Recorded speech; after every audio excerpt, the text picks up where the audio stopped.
every time I watch something and it like inspires me, and Yeah. then I'm like, I have to go write a million You scripts. cannot tell me that thing is not moving. Why is the flag moving? The red part seemed to be Yes. moving, The red right? keeps it's moving. It's not. Gabe. It It's the is. light is adjusting to you and then not adjusting to you. You can't let me sit in here with ghosts, Gabe. That's all I'm saying.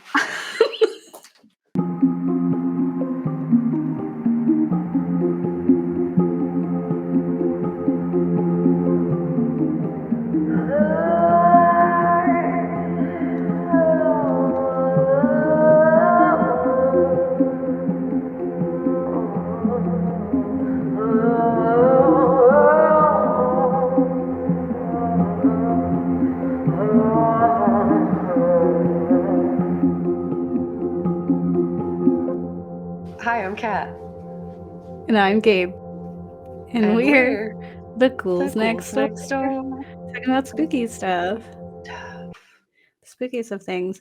We are the media literacy podcast from a horror lens where we talk real life and paranormal reasonings behind our cinematic fears. And Yeah. we are fastly approaching episode 200. Yeah, you're welcome, Internet, for all this sweet, sweet content. And to celebrate 200, we decided to do these two special episodes preluding episode 200. So last week we were talking about Kat's fears of the ocean and all the Yeah. creatures under it, and also combined with my fears of being trapped under there because we don't Yeah. belong. Fear, respect, it's a little of both. But today we're talking about your fear, Gabe. We're talking about my fears, and it was interesting an idea to find what to talk about because like Kat has always been very open about being afraid of the ocean. Mm-hmm. And my fears, like I've always said, my fear is the common sense phobia, which is the fear of another person murdering you, which Yeah. does come into play in this, I will Yeah. say. But it was more like, what can we watch that will freak me out in some way? And Mm-hmm. we succeeded. Like at first I was like, am I gonna have to watch another space movie? Because that's just claustrophobia and it's just gonna be like Yeah. underwater, but actually in space because I can't deal with it if like you can't leave the place because the environment will kill you. Mm-hmm. And I Because just if I all your fears are super reasonable. I mean the ocean to a degree is reasonable. Yeah. Um just like I don't want to be trapped. Yeah. I have literally taken doors off hinges Yeah. because they wouldn't open the way they were supposed to, and I was like, "There's no way. Yeah. There's Yours are no just way. trauma responses. There's no way." Logical trauma responses where you're like, I have experienced fear. So I can't be trapped in a place. I need to know where the doors are. I need to not be Yeah, cramped. You know what I mean? They're logical. They're I logical literally things. like when I go into like a bathroom, like if it's at like a restaurant, a store, Hmm. someone's house. It's a bathroom I'm not familiar with. I do have like a small panic when I close a bathroom door that Yeah. it's gonna lock and I'm gonna be stuck in there. Like, and it's like, I'm not gonna die. Someone's gonna be out there. Someone's gonna let me out. But it's Hmm. just like, just the idea of being in there, confounded with like, also like the embarrassment of being locked in a bathroom. Hmm. It's a whole thing. So I can't. But when it comes to horror films, because like as claustrophobic as I get, it really doesn't like, I don't get afraid of those films. So I was like, what does scare me in horror is also my like one of my favorite parts of horror because it scares me, right? And that is Hmm. found footage or like paranormal content. Because for me, I think one, I love found footage because I love suspending disbelief and Hmm. disbelieving whatever you tell me about this footage. I'm like, I'm gonna believe this story. And I've always been really fascinated by the like those paranormal shows where it's just like Hmm. we've been haunted by a ghost and it throws cups and it leaves messages and like those things, and it's like sci-fi or investigation Yeah. discovery, and it's like like a this poor woman who's just like, my husband left me because I talked about the ghost too much, and then there's like the recreations of like thing, and it's Mhm. like an actor that like was inspired by this Yeah. person, but in no way looks like this person. And they're just like, "There's ghosts in my house," and the husband's like, "I have to leave you. You talk about ghosts too much." Those things, Yeah. and They're I haunted by the love ghosts those. of their ADHD, Yeah, because they put yes, stuff down, they don't remember where they put it. and they're too. Yeah, I'd be like, "Must have been my cats." I Yeah, right? Also, cats don't prepare you for ghosts because they just make crazy sounds all the time to the point where you're like, "What is that?" But you're like, "It's probably the cat." Where, like, Mhm. any other person who doesn't have a cat would be like, "What is that actually? Because I'm the only one here." Yeah. It also Yeah. works the opposite way if you're somewhere there isn't a cat, like if I'm sleeping somewhere else, like an Airbnb, hotel or something, Oh my someone god, else's house, they don't have a cat and there's a noise, and I'm just like, "Oh, it's just a cat." There is no cat. Then I have to remember, and then I have to be scared what because is I'm just it? like my initial gut reaction's like, "Everything's fine, it's just cats doing things," and it's like, "No, Yeah, but then there's when no it's cat not. here." Yeah, and I think I've always been really interested in them, and I've never really gave it much thought, like Mhm. why I would be drawn to those shows or why I really cared, but I really, really love them. But I also have like it's the only horror that gives me like a physical reaction. So like cat, your face Mhm. goes numb when we watch Yeah. certain things, and that's when you're like, "Yep, that was scary. My face doesn't want to be here." Um, and paranormal things do that to me, not with face numb, but my eyes water. Like and Mm. it's just like, I can't control it. It's not a thing like I wanna cry or anything. It's just like when I watch or listen, like, it's even if it's like an audio recording and they play it back and they give you little subtitles, Mhm. like, of course, I'm gonna hear whatever it is that you wrote there. I'm gonna now hear it the way that you want me to, and I'll Yeah. just start crying. And I'm Yeah. just like, "What what is happening to my body right now?" And I was like, "Is it like do I have like a emotional response? Like, am I like feeling a way about like ghosts or something? Like, am I like it's sad that ghosts are real and that they're trying to communicate with us?" Like, because I don't feel afraid of them in the Yeah. same way. It's more just like I feel bad for them a lot of the time. Although after watching this film that we're gonna talk about, I thought there was ghosts everywhere, and all I could think of is, like, what if I turned in the darkness, like, rolled over in my bed, and there was a ghost there? What do I do? I'd just be scared. And so Yeah, reasonably. Like, yeah, if a ghost is standing at the end of your bed crying, it's a reasonable thing to be upset about, or at least creeped out by. yeah. Um, Yeah, so I don't know if I and if someone does, like, maybe we could do some research into it if, like, other people are drawn to paranormal and what the reasons are, then I'd be really mm, interested. And also, like, when, we were doing research for this episode, we found some, like, about the paranormal, what do they call them? Like, the photography, spiritual photography.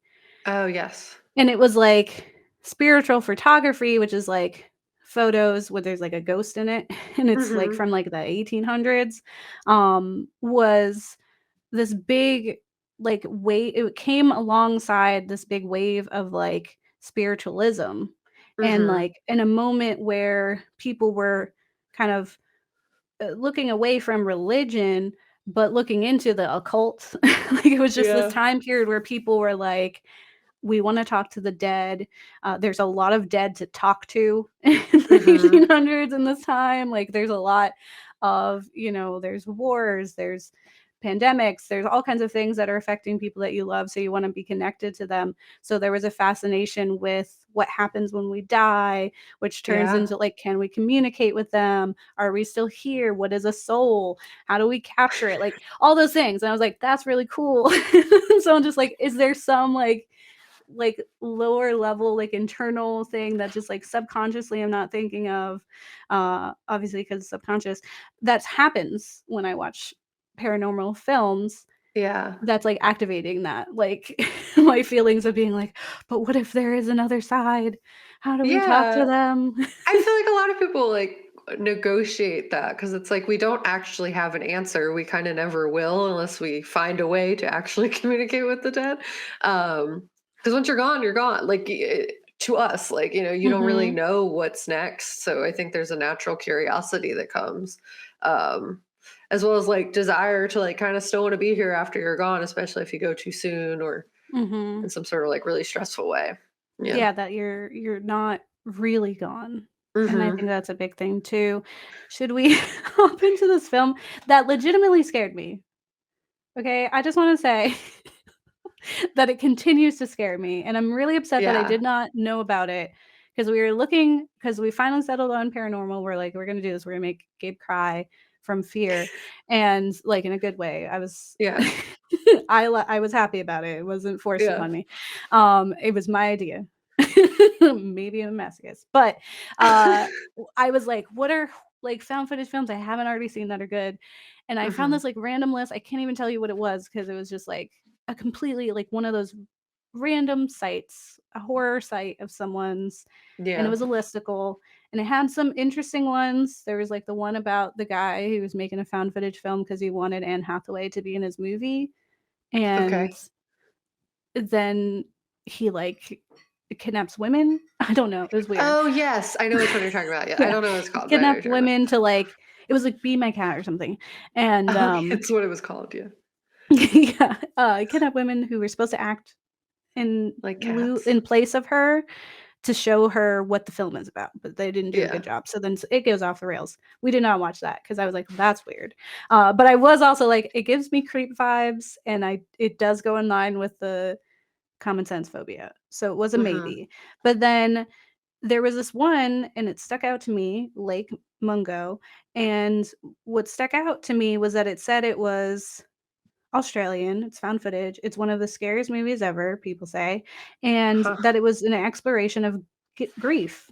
And there Yeah. was this article that was like, everyone loves Babadook, right? About grief and horror, but everyone forgets Australia already did that. Like they've done Cool. it before Babadook, actually. And it was through Lake Mungo. And I was like, what is that? That sounds like a film we would love. And also, like, because I was like, if paranormal is something that's making me sad, then this would be a great exploration to find out like how grief and found footage can Yeah, tie be together. mixed really well. Yeah. So we watched Lake Mungo, and in my uh research for the film, terrified, like reactivated how scared I was. And it's not even like there's no jump scares. Yeah. There's No. no like it's not the classic horror that you think of, and it's not done in this grotesque way where it's like we're trying to scare you. It Yeah. felt real. It felt very Very much. authentic. Yeah. So, and that's because of the filmmaking, and so it just it's staying with me for forever. So this is Yeah. You definitely one still of hear my things in favorite the night, films. and you're like, what was that? We didn't have time like throughout the week to watch it when we usually would have, so we were like, okay, we'll just watch it and like right It before we was go to late at bed. night. Yeah, like literally right before bed. It was like This 8 is p.m. We oh my god, started it, which was a yes. mistake. Yeah, because then immediately it was done. I was just like, I can't go upstairs. I have to turn on every light in my house because I'm just terrified of it. Yeah. And then, and my partner didn't want to watch it with me because he says, he's okay watching horror movies where the people go towards the horror, like put themselves in the horror situation, like Texas Chainsaw. But Yeah. he doesn't like it when it's a horror movie where the horror comes to the people and it's not Yeah. something they choose. And he's like, no, Yeah. because then it's like it feels too real. Um, Yeah. No, that's super fair. but why don't we hop in? I'm gonna tell you about Lake Mungo, and I'll go through like what happens in the film, but also dive into some of the like uh back end things, some of the film cinematography things, like I don't know Yeah. what words are, cinematography things about it. And also, I'll give a spoiler warning before I head into some of the twists and turns that happen. And I will also share some theories, or a specific theory that I found that confirmed my own feelings. And I was like, that has to be it. Yeah. But I will say this is a really amazing film. Definitely go check it out. We watched it on like Tubi, so it had It was free. commercials, but it was free. Although the commercials were kind of ill timed because it'd be like really suspenseful, like zooming in on a ghost, and you're like, and then it'd be like, buy this toilet paper for And you're like, Yeah. what? We're like really up. It was like dead kid, happy dating app. I don't know. Or like something just like really cheerful. And you're like, this is not the same energy. And I'm confused. The mom being like, I wish my daughter was still alive. And it was like, do you suffer from? It's like, Yeah. if you have meningococcal meningitis, then you might consider Yeah. whatever. You So qualify for this. yeah. Help us sue this company. So but you can watch it for free is what I'm trying to tell you. And it's a small price to pay for such a film that is totally worth it. Yeah. And it does have some twists and turns. The first twist is weird and kind of like throws the whole thing off. It was super Yeah. weird and I was like, "What are we doing?" But I was in. And there was like that first twist, I was reading into things already. So I wasn't like it didn't throw me. I was like, "No, we still here. We still got movie left." It's Yeah. like paranormal still going on and you ain't gonna get me. So it was like I'll get to that too, but there I will say this has like an ending kind of scene that will haunt my dreams for the rest of my life. And it's like 4 seconds. It's so short. It's so short. But some of those do that. And I get it because you could totally sleep on this film.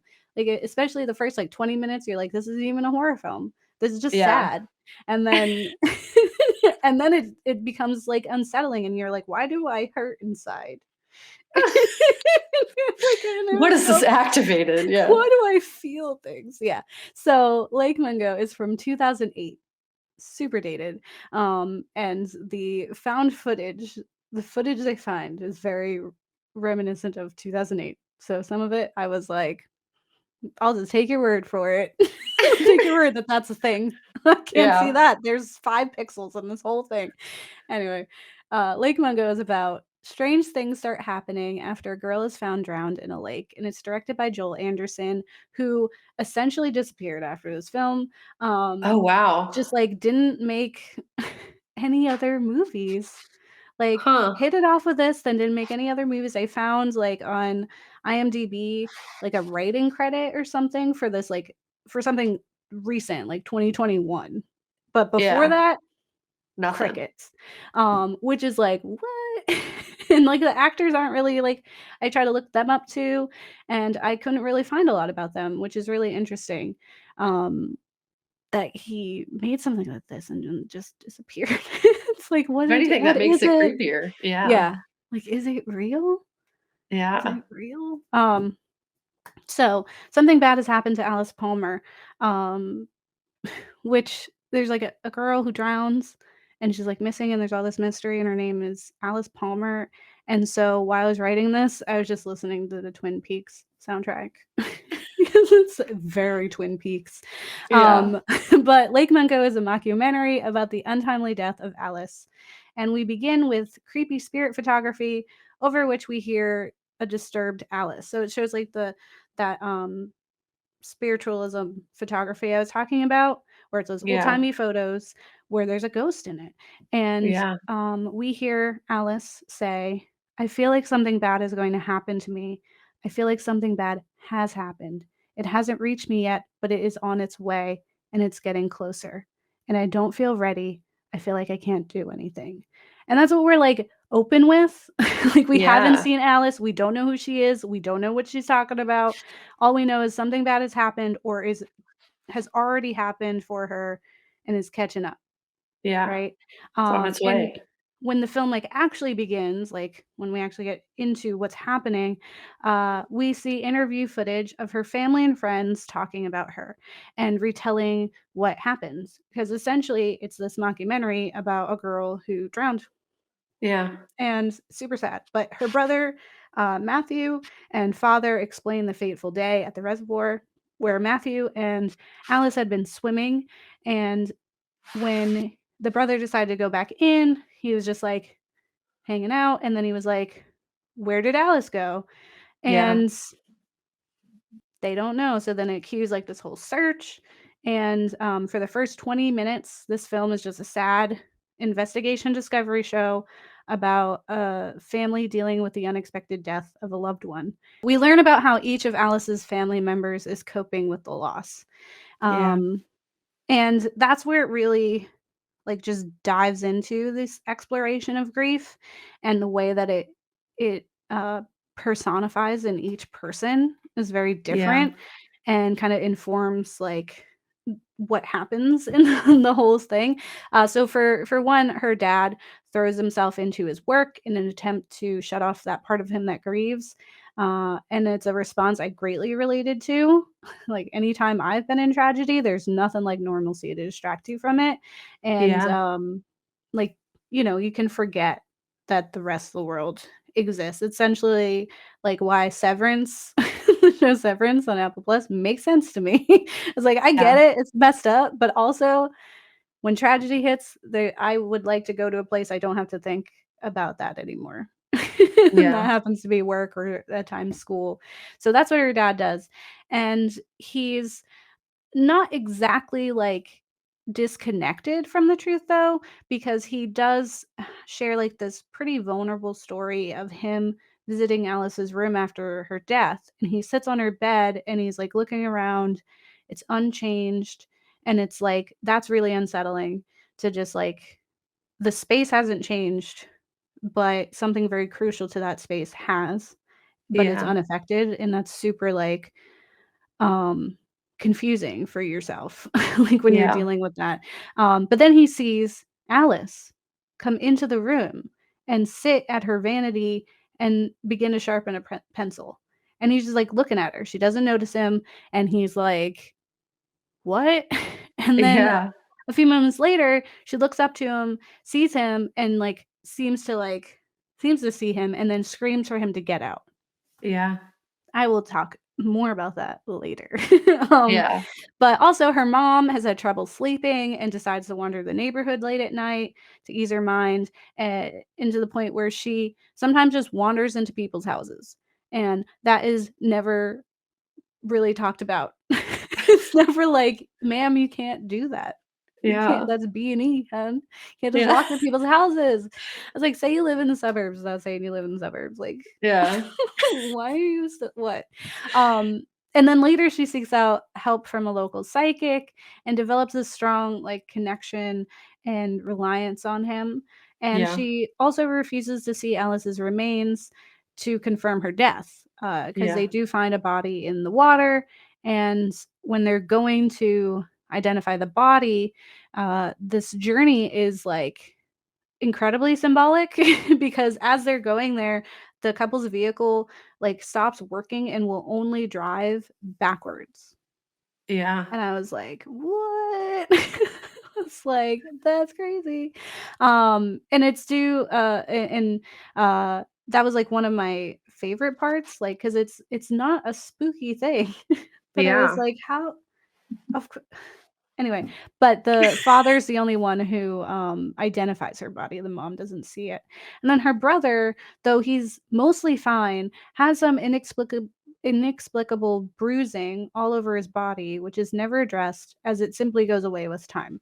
They're like, Yeah. "We don't know where it came from," and then it just kinda resolved on its own, and the doctor just said it's a result of some type of trauma, Yeah. and that's it.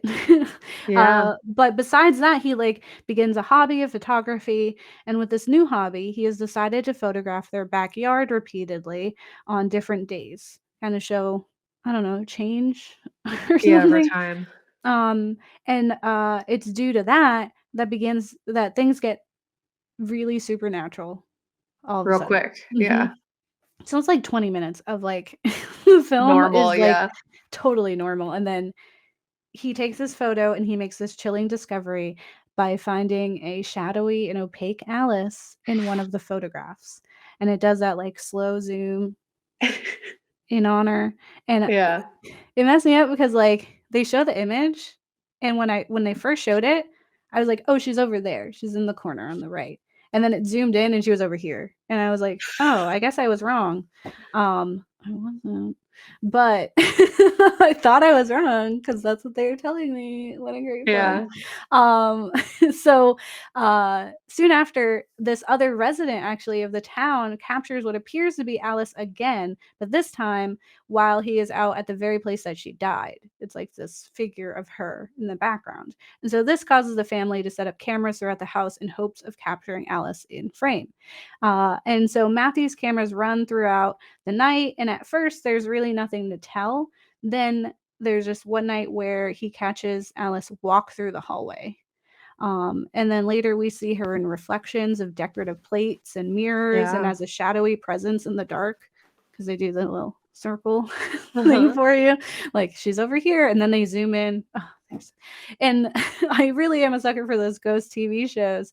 So I get like really interested because you like strain your eyes trying to Yeah. find it in the darkness, and it really like activates your attention because you're like, I have to find it, I have to see what they're looking at. And then of course I like highlight it and circle it, and you go, oh, there it is, and you see it perfectly. Yeah. Like you see it, like there's the face, okay, there it is. It's like when we covered Dear David, the Twitter ghost story. That was Yeah. awesome. And I was like, the community would like circle and be like, what's over there? And I was like, oh my God. Or when they enhance the audio and then they put the subtitles and you're like, of course I hear that. Of Yeah. course that ghost is saying, get out. Or like, Yeah. you're in my house. It's almost like it's like your brain, not Your actually brain filling ghosts. in all those pieces Yeah. that they're I'll talk handing about to it. you. Yeah. Yeah. And what I really appreciate about this film is that it didn't feel as hokey or silly as those ghost shows often are. Like, because they're not Yeah. super believable. I still love them, but there's like, even though I have that reaction, I'm still like, what a funny time we're having. And I'm sorry that this family suffered Yeah. and they put so much money into this house they can't live in. But like Mungo gives us slow, really methodical zooms and Yeah. this haunting soundtrack that's too honest. Like it doesn't feel like we're trying to build up tension, so we're doing like Uh-huh. the string pull and the like any of that. It's just like it honestly it blends so well into the rest of the mockumentary that you don't really know that you're being pushed into a certain emotional space until you're already Yeah. there. And so it's zooming in and the music kind of slowly heightens, and it is this kind of soundtrack that makes you really sad and you're just seeing, and it's so uncomfortable and it lingers like just too long to feel uncomfortable while you're like staring at her, because it's like, I saw her, okay, we get it, because usually like, here it is, we'll show it to you again. But it does it like fast usually. This one was like, Yeah. here she is Look at for her. a long time. And you're like, Yeah. And you're like, I she get it. better It's not in look at this camera. yeah, yeah. And it's like burned into you now. Like if you close your eyes, you're gonna see her everywhere. Yeah. And you're just staring into the voided eyes of Alice, and you're just like, girl, do not look at me. Do not look at this camera. And yeah, I just think it was like all of that blending in really added to making it like really terrifying, while also you're just sad the whole film. And you're also just like, Yeah. what is going on? It also has these twists and turns where you're like, we don't even know who Alice is. And Yeah. so that adds to it. But as far as like the horror aspect goes, I think that is really beautifully done to Yeah. provoke you to be terrified. And this film is serious and it wants you to focus on the grief and pains of this family that is so desperate to hold on to Alice. These photos provide them with hope that something is incomplete, that perhaps Yeah. Alice isn't dead and she's communicating with us, so we'll look for her. Or maybe something more sinister has happened and she's been murdered and she's begging us to catch her killer. And these videos allow the family to hold on to those possibilities and even results in them exhuming her body to be sure it's really her. Because if you Yeah. remember, the mother never identified her body, only the Yeah. father. And even he is willing to believe he was wrong if it meant that she was still out there somewhere. Yeah. Which brings me to the first twist of this film and our spoiler warning for the episode. So go watch it. Yeah, it's and really then good. come back because I'm about to like tear some things up, and I want you to have the same reactions that we did, but I do want to unpack some of these twists because they're pretty important Yeah. to telling the story. So spoilers now. It is revealed that the photo the local townsperson took of Alice was actually not Alice at all, but rather Matthew wearing Alice's sweater Yeah. in the place, which is a strange idea to begin with because why is Matthew wearing her clothes and walking around the place that she died? Don't worry, that's never addressed. Um, After this comes to light, Matthew comes forward and admits that he's been manipulating the footage and splicing it with some home videos of Alice, which is honestly very talented. You should get a Yeah. lot of jobs just for that. I was like, that's amazing. And such dedication. There's a lot of dedication that goes into that, Yeah. which is also sus. But he claims this was to help his mother in her grief, to inspire her to confirm Alice's death as she hadn't identified the body and therefore couldn't have closure, which is a weird way to do that, but grief is different for everyone. So, but there is a line in this like reveal because now they're like, okay, oh, that was fake. Uh, Eggs on our face, right? And there's this line when Matthew's being interrogated or interviewed that stuck with me because I was like, wait. I was like, I know what he means, but also I think I know what he means because he's asked if these videos essentially did more harm than good, like because he made them. So it's like, were they Yeah. good or bad? And he responds, I do think that these videos maybe made it harder for her. And I was like, like the cat, like her could be obviously his mom, right? Like it made it Yeah. harder for her. Like the whole intention was that she could work through some of her grief. So maybe the videos actually did worse. But I was like, or the her could actually mean Alice. And then it was hard for Alice, the ghost, to communicate with them because he made all these fake videos and now people are going to discredit any real videos that might Yeah. have Alice in them. So I was like, he's looking at it because he's being interviewed. And like when you're in a documentary, time isn't linear, right? Like he Yeah. is being interviewed after the events. So in hindsight, he knows what the other twists are. He knows what happens next. So he knows that maybe Alice really is a ghost and he made it harder for her to communicate with them. And Yeah. uh, I was like, the ghosts are still real. I was Yeah. like, Matthew out here doing weird stuff, but also the ghosts are still real. So, Yeah. I was like, anyway, the family actually finds a new video of Alice, and they find it when Matthew isn't there. He is away on a photography excursion because he's Yeah. fine. And so they decide that maybe there is some truth to the ghost images because Ghost Alice is working really hard. She's like, he's gone. This is my chance. Yeah. And so upon reviewing the videos, like the mother decides to watch all of them. She finds the one about Alice walking through the halls, which Matthew was like, oh, I was wearing her sweater again. And I walked Yeah. through the halls. It's like, okay, but if you were walking through the halls, there's a figure in the corner. There's a man in the image. Yeah. And I Who's saw the that? man the first time and I thought it was Matthew because I thought Alice was real. So I was Yeah. like, oh, he just has a video of himself, but it's not him because he's Alice. So who's that? So then I was like, that's scary.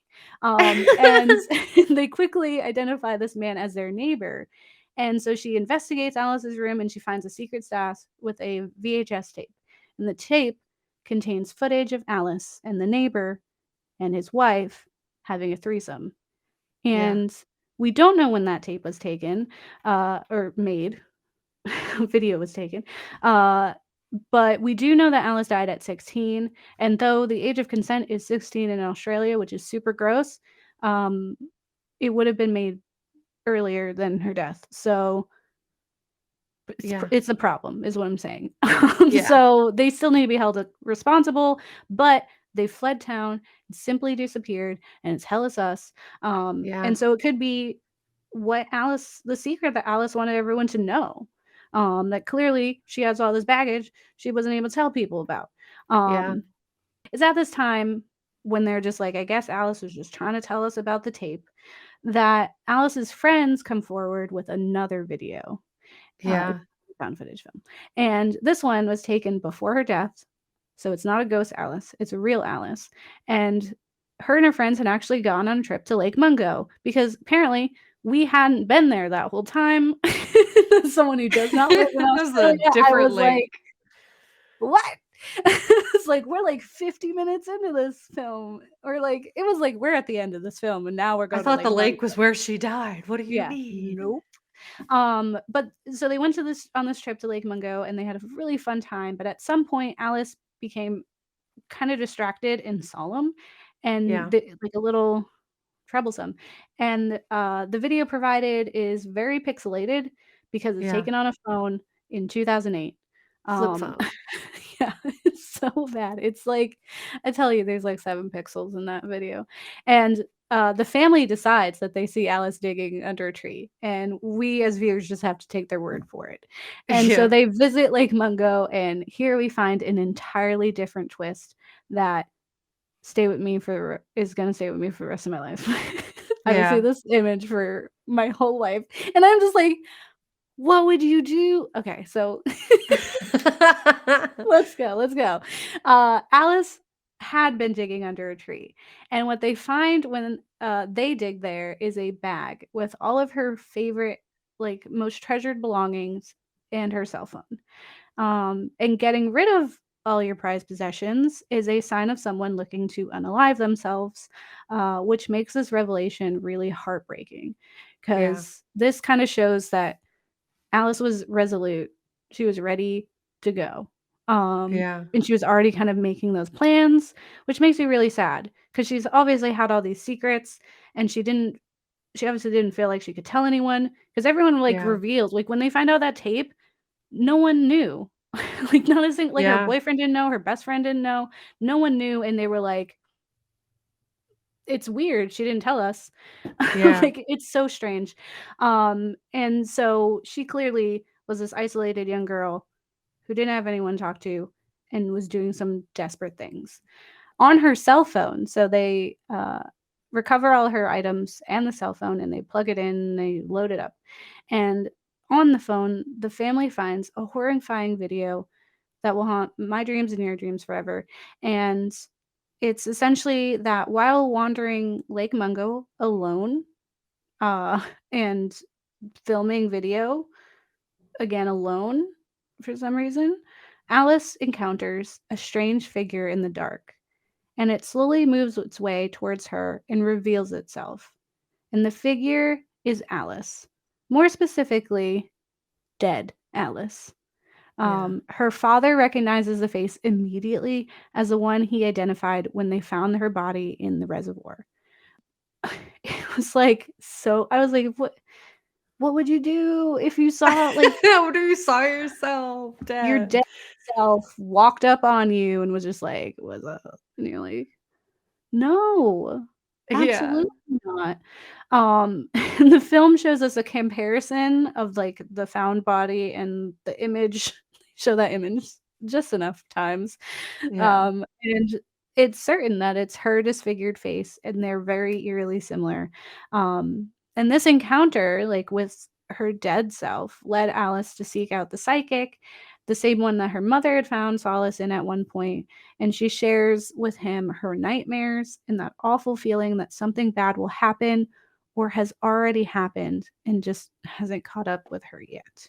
That's like super it's so horrifying. It's a horrifying image, and for something that has like 10 horrifying things in it, Yeah. enough to be like make it one of the scariest horror films ever. I get people who are like, whatever, it's overrated. It's not. Like, you're dumb. It's really good. So It's very good, and you're dumb. It's okay, you can have opinions, you can be wrong. yeah. But, her family interpret Alice burying her things as this resignation, that she had seen her own death and knew she could not outrun it, and so she essentially gave up. And they feel Yeah. they've given Alice the closure she needed. They figured out what was haunting her. It was herself, it was her own mortality, and they decide Yeah. to move out of the house and move on with their lives. And they file their grief away and seal it in the box of their memories, and they bury it under their own tree, essentially, Yeah. truly. All right. However, Alice is still there. In an audio recording of Alice with a psychic, she shares a dream in which she's in her own room watching her mother come in, and her mother can't see her and doesn't know she's there, and then she Yeah. leaves. And it's really sad because we're seeing that at the same time that we're actually seeing her mom do that. Like we see her Yeah. mom physically go into her empty room, look around, not see her because she's done, she got her closure, and leaves. Yeah. And so you think like, did the family leave too soon? Were all the secrets Alice held revealed in the end? Yeah. Why is her spirit lingering? Is it only to say goodbye? Like she's in the like they show her and she's in the window when they have this family photo. Yeah. So time for theories because there's a lot of things I was like this there's things that aren't adding up and I'm mad about it. And Yeah. there's nothing that's like fully like they don't give you like here's what happened. It's like up for interpretation. It's never been confirmed because the director's is gone. Um, Yeah. so it's never come. They've never been like, oh, did you try? Did you check the mirror? Like no one's done that. So it's really just like you finding the breadcrumbs in the film and making your own ideas. And so I watched a really decent video by Discount Final Girl on YouTube where she explains a theory that she found on Reddit, and it made me very happy. And then it also reminded me Reddit exists, and so then I spent a long time on the Reddit threads reading about Lake Mungo. So there were some pieces of the story that left me feeling incomplete. And while recanting pieces of the film to a friend, because I was like hype about it, and I was like, you need to watch this film. This happens and this happens. I was like, wait a second. They never resolved Matthew's bruises. Like, Yeah. they never explained why he was bruised. Yeah. And I was like, that's weird. I was like, so much of this film is intentional and it was just thrown in there. So I was like, Yeah. what? And so the biggest shared theory among watchers, one of them is like the neighbors killed her, which, you know, they left. So that could be. Some people think it's the dad because he acted like off, like because he went back to work and even like his coworkers were like, it's weird for him to just Yeah. like be normal. But again, I get that as a grief response. But most people, and with it being completely valid, think Matthew killed Alice and that her ghost is trying to tell the family. And here are some things that support that theory. So, one Yeah. is the home movies. So, Matthew has many home videos of Alice.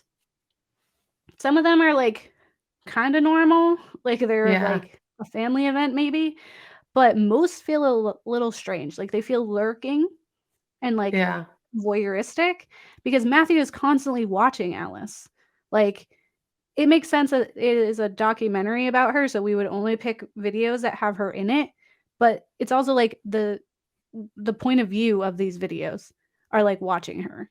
Yeah. Um, and there's one video where Alice asks him what he's doing, like in her room, because he just comes into her room unannounced, Yeah. which is like sibling things. I get it. Yeah. But he replies like pretty shyly, like, I don't know.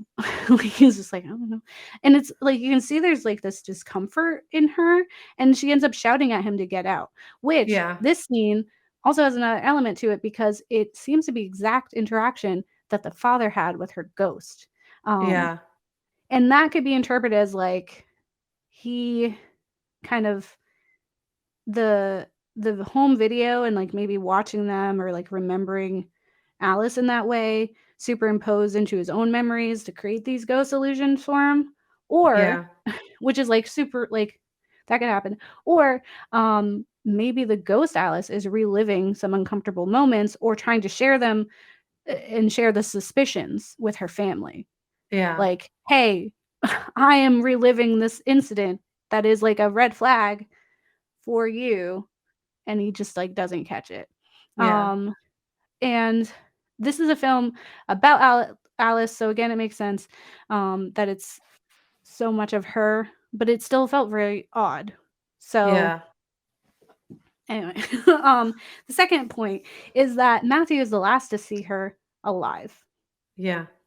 So Matthew and Alice were both swimming in the reservoir that day, and their father was on the shore. And then Matthew comes back in, and moments later he asks, "Where did Alice go?" Not, "Did Alice get out yet?" Like, Yeah. or "Is Alice coming?" Like, where did she go? Which is like weird. It's like, where could she have gone? Yeah. He was essentially the last person to see her because he was the only one who was out there. And it's never talked about. Like, no one ever Yeah. asked him more.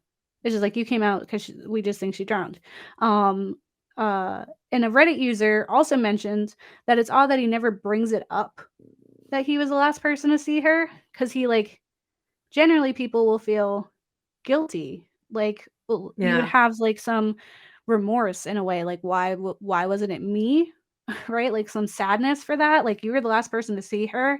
And he never says anything like, if only I'd stayed out longer or asked her to come in with me. Like, there's none of that. Yeah. It's just, she was in there and now she's gone. And Yeah. he always looks unfeeling. Like, again, grief is weird, but he's like always like just like kind of looks there. He never seemed really sad, but he also Yeah. just never really said anything about that. Number 3 is her likeness. So it's also terribly strange that he's going around pretending to be her, even before the fake videos, because he's first seen in her sweater at the lake where she drowned, Yeah. just walking around. And it's like, you're at the scene of the crime, bud. Like, what are you doing? Yeah. Like, what are you doing? So there's that. And then it's also like the videos themselves are pretty strange. And again, he passes them off as like healing for his mom, but it's super sus. It's like, you're out there, you're dressed as your sister, you're making these very intricate videos. It feels like you're like, it's on purpose. Like, it's just like super scary. And then Yeah. number 4 is obviously his bruises, because it's the most damning of all evidence. And the scenes where they discuss the bruises feel really misplaced. Like, it just kind of comes up and then dismissed. Where again, the doctor's like, it's some kind of trauma, and then they just went away. Um, but if his bruises aren't supernatural, which they probably aren't, then it could be the result of Alice fighting back when he was Yeah. drowning her, Yeah. and why there might not have been like sound or anything. Like, she could Yeah. have been hitting him. And then the last one I have is Alice's secrets. So Alice has many secrets, but when she chose to bury her prized possessions, I feel it wasn't only because she saw that specter. I believe she'd been suffering from abuse from Matthew for years and was at the end of her rope. And her parents, though they love her, seem incredibly disconnected from her. They have no Yeah. idea what's going on in her life. And so she was already isolated, and like, she was just alone. And so I think she was already like, that was just a symbol of her already kind of accepting that before that even happened. Yeah. Um, and Discount Final Girl even mentions how her mother was the only one who said that the siblings were close. And there was no like footage or testimony from other people who said that they were. And the mother Yeah. also seemed to not know anything about Alice, like, at all. Yeah. So, if Matthew did kill her, then her mystery remains unsolved to the family, which is why she remains in the house. And it's sad that her family is leaving and still can't see her. In Yeah. the post-credits scene, we see the same images that Matthew altered, only this time the film chooses to focus and zoom on a presence in the background. So, like, Yeah. when we're seeing the backyard, before they showed her here on the left, they zoom in the corner on the right where I first saw Alice, and she's Yeah. there. And I was like, I'm real. I was right. I was right. I'm not crazy. Yeah.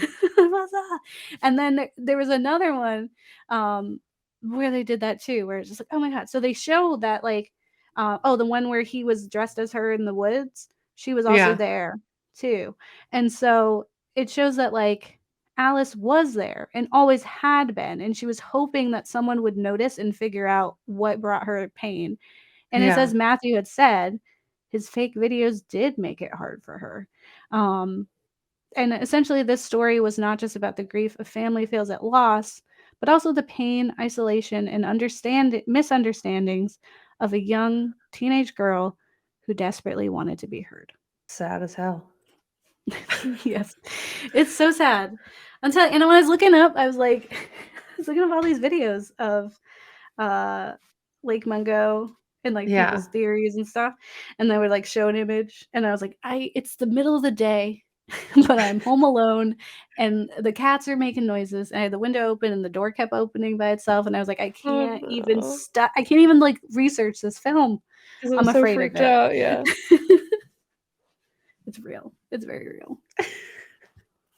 Yeah, no, it's genuinely very scary. And I mean, it was really funny because it was like, this is Gabe be scared time. And I was like, no, I'm also very scared though. Like, even while you were recounting it, like, as you can see, I'm in a very dark room.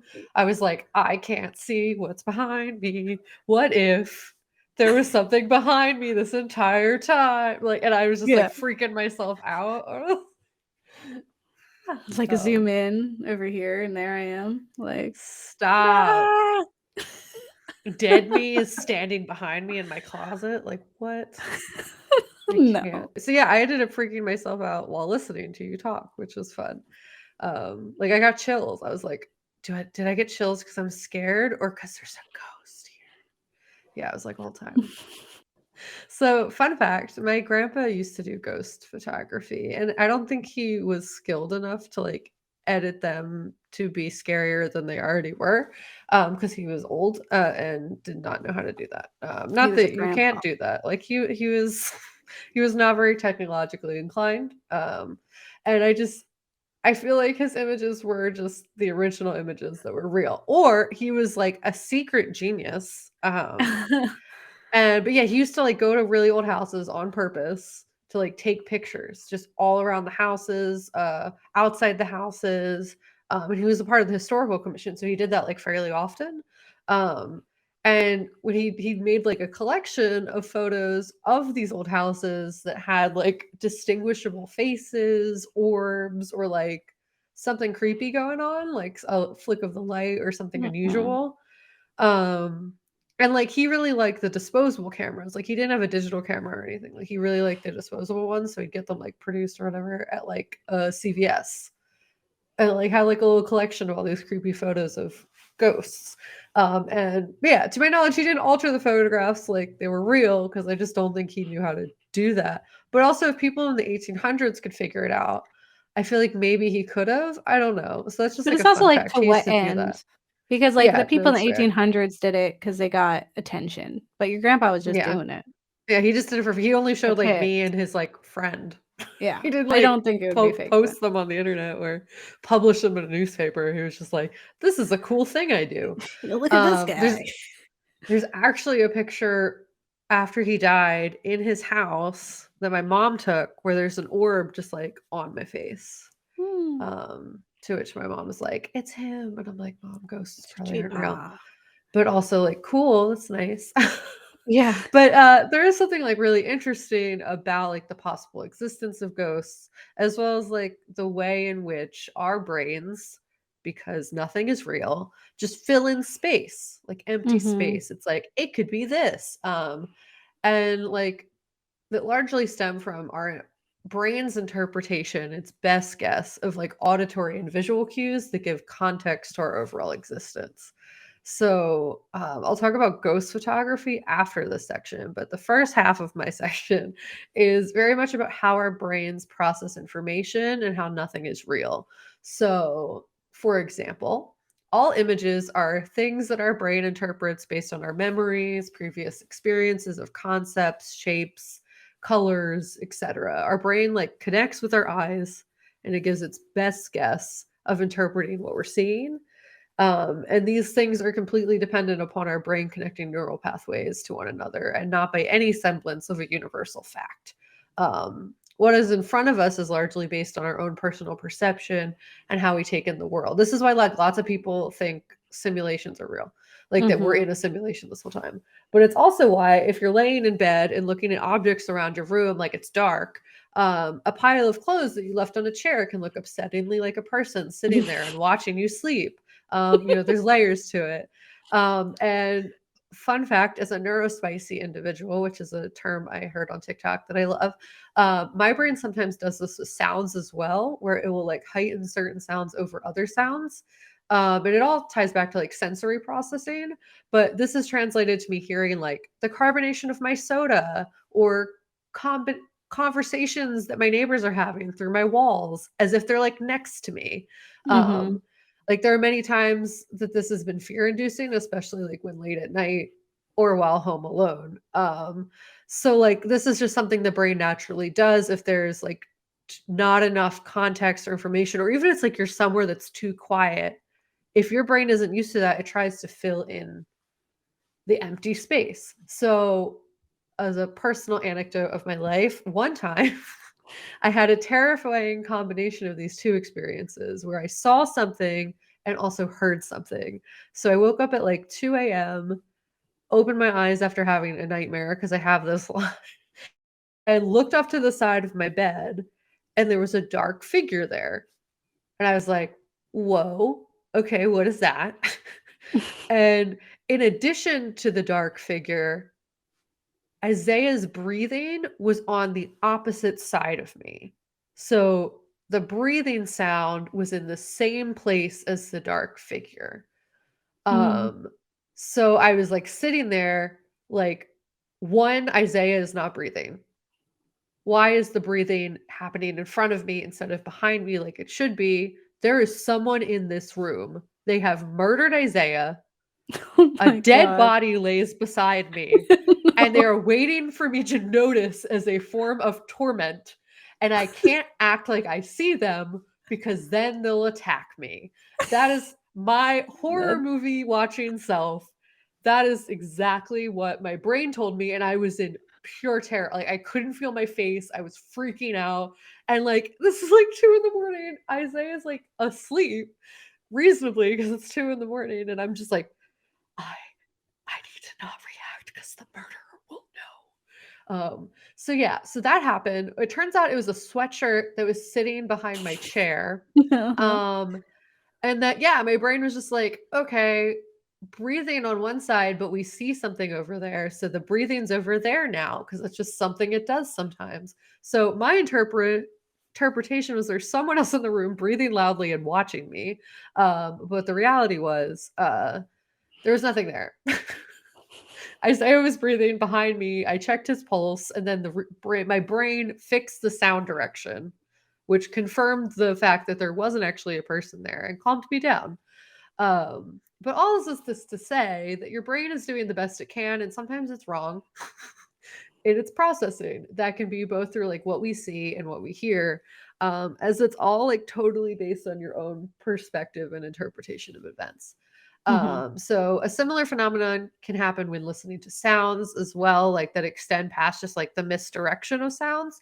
But your brain will try to form distinguishable language from sounds as you hear them. So, for example, if you have text in front of you while you're listening to a sound, sometimes that can influence how your brain interprets it. So, this is why when you hear whispering or creepy moaning, you'll sometimes distinguish words being said. This is something that's like, been effectively used in horror films where you're using subtitles. So, to someone not viewing the subtitles or where subtitles aren't provided, it could just sound like anything else. It could like vaguely sound like words, but you're like, that's indistinguishable moaning. I'm Mhm. not stressed about it. Like a little creepy, sure. But when you add subtitles to read, I will kill you, that is now what you hear. And that's terrifying because you're like, why is the voice going to kill you? So your brain thanks the subtitles kindly for the context and then asks no further questions. Um, and this It's is like also what? it's like Animal Crossing because Yeah. they're not speaking English, they're just speaking gibberish, but the subtitles, so you're like, "Oh, they're saying the words, but fast." Yeah, no, exactly. Like you can like really hear it. And it really is entirely about perception, has nothing to do with what facts are, because facts aren't real, apparently. But some of the best horror films play on our perception of auditory and visual cues in ways that trigger fear or play upon our just natural curiosity. Lights Out is a good example of this, where Mhm. the fear in the film comes from the unseen instead relies like purely mostly on sound design and like creating like eerie environments. The same can be done with visual cues. A great example of that being Paranormal Activity with like the oscillating fan, or Mhm. the movement under the covers, where your brain is like, there's something there, even though you don't really see anything. what like Mungo does that was really fun and unique was providing this like this is fake narrative on top of a perceived real narrative, which Gabe touched on. But there's like this obsession kind of, and we saw this in Dear David too, where like we look at pictures and we fill in the blank space. If there is a something that vaguely resembles a face, we see a face now. I do this in like everything. So like I look Mhm. at cracks in the bathroom and I'm like, I see a rabbit. It's the thing we do when we look up at the clouds and we see shapes. It's like Mhm. it's literally filling this stuff in. But it was really cool that made you like kind of not trust your brain that this film did, where you're like, okay, I'm being told this one thing. Just kidding, it's not this. And then if you're like looking at the fake narrative, you like less trust the other things, or you don't notice them because you're being told like, hey, it's fake, look at this fake image, they zoom in on it, your eyes follow that. It's like it did it to you, Gabe, where you're like, she's over there, and you're like, oh wait, no, it's saying that she's here, so I'm wrong. But then you find out at the end that it was it's like I very was validated. satisfying. Yeah, like a very satisfying like where's Waldo Yeah. experience, or like something in this image is different, can you spot the difference? Like it's just really Yeah. fun. And this film was like so smart in its commitment to that in this found footage documentary presentation. And the story progression and the changes in reality add so much to the overall experience. So I just agree with Gabe. It's a really well done film. And it, in a lot of ways, played so much into these like auditory and visual cues in a very layered way, which I thought was like pretty unique Mhm. to the found footage genre. But something that is pretty cool is that ghost photography, as I said I would talk about, and video is something that is not only pretty popular, but is something that people have been using for a long time to professionally scare, connect, and trick people throughout history. So, the intentional altering of photos and videos to create ghost sightings is pretty interesting. And in an article titled The Intriguing History of Ghost Photography by Howard Timberlake, they say the roots of the spirit photography can be tracked back to the 19th century. During the 1850s and 60s, many photographers were experimenting with new effects such as stereoscopic images and double exposure. But some unscrupulous photographers soon realized that these techniques could be exploited for profit. Um, Mhm. one of those individuals was an enterprising American amateur photographer named William Mulmer. Mul- Bumler, that's the word. And he's Mhm. thought, and he's thought to be the first person to capture a spirit in quotes in a photograph in the early 1860s. So the image in question shows ghost of Abraham Lincoln Mm. standing behind Mary Todd Lincoln, his wife. And Mulmer continued to get more popular after that instance of people like wanting to see their loved ones captured in ghost form to present this idea that like they're still with us, they haven't moved on. The impact of their loss is like not as bad because they're still there, they're still with you. Mhm. um but they were actually accused of fraud, but not convicted of fraud, as well as accused as going as far as to break into people's houses to steal images of their deceased relatives to essentially integrate them into these photographs. And That's intense. apparently, there were also instances where, like, people who were still very much alive were put into these photographs. They're like, that's weird. And that's like kind of like what made them think it wasn't real. Um, it's also said this method was popular with individuals experiencing grief because it like provided a context for their loved ones, and also like hope that they're still there, but also made them more easily exploitable by this person because they were willing to like pay good money Yeah. uh to have these Just to have images. that. Yeah. Yeah. And this kind of developed over time. There's not the only one who did that. There were a handful of people that were also doing this, but what's once we sort of got an increase in the purchasing of cameras, like when that became more readily accessible to the community, the development in spirit capture on camera grew as well. Obviously, the method of this was the manipulation of lenses, shaking of cameras, overexposure, drawing things on one lens and putting it on top of another. Like it was all very just, Mhm. um, and you know, many methods, but there aren't really any images that I was able to find that are still under debate for their validity. Like it's all kind of been debunked as fraudulent. But if you have examples of this, so curious, please send them to us. Gabe and I will both cry Yeah. if they're real. Um, Yes, please send us your ghost pics. yeah. Just those pics, though. We don't want feet pics or anything else. Feet would be welcomed to the horrifying possibilities of other things, Gabe. Don't send us photos. I'm just setting the stop. I'm just setting the stop Unless limit they're ghost really photos. high. Like, yeah, literally just the ghost photos. Yeah. And I don't want ghost penises. Yeah, Just like don't say ghosts. they're the ghost of your Yeah, penis. I don't need. Yeah. I don't need ghost genitals, just like in general. I don't think Yeah.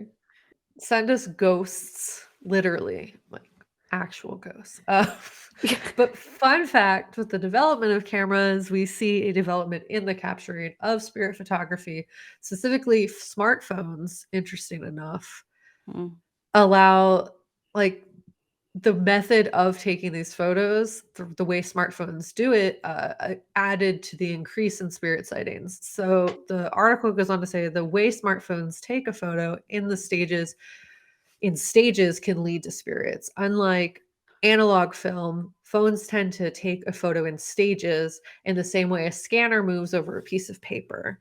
It is a slower process. So, especially in darker places where the camera phone imaging sensors need more time to record enough of the picture information, spirits can appear. This is called image aliasing. And as a result, anything moving through the shot at the time could appear distorted or ghost like. Similar methods have led to incorrect facial recognition as the computer desperately tries to find your face to imprint dog ears onto.